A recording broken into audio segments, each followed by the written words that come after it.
ఇన్ని రోజుల నుంచి నీకు మంచి పేరు ఊర్లే మంచి పరపతి ఉన్నది. ఇవాళ మీ అత్తకి ఇబ్బంది వచ్చిందని నువ్వు పోతే మాకు ఇబ్బంది కదా బిడ్డ. ఆలోచన చేయి, నువ్వు తెలియగల దానివి, హుషారు దానివి. ఇటువంటి సమయంలో నువ్వు పోకు. జాగ్రత్త, నా మాట పెద్ద మాట చెప్తున్నా. దాని నోరు అట్లే ఉంటుంది. దాని నోరు అట్లున్నా కూడా నీ మీద బాగా ప్రేమ ఉన్నది, అభిమానం ఉన్నది. ఇది ముచ్చట నాకు చెప్తుంది. అది నా బిడ్డ అంటే నా కోడలు నా బిడ్డ ఒకటే అని అంటది. అది నీకు అర్థం చేసుకుంటలేదు. అర్థమైందా? దాని మీద బాగా ప్రేమ ఉన్నది, మమకారం ఉన్నది. అర్థమైందా? నా బిడ్డ ఎంతలో నువ్వు కూడా అంతే. అది ఆలోచన చేసుకో. జర ఒక మంచి మనసు పెట్టుకొని ఆలోచన చేసుకొని ఉంటే నీకే మంచి పేరు ఉంటుంది బిడ్డ.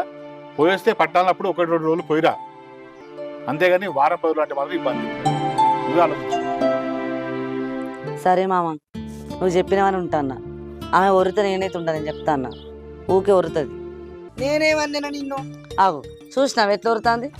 ఏంది మళ్ళీ మొదలు పెట్టి ముచ్చడా? సరే గాని వదినకు చికెన్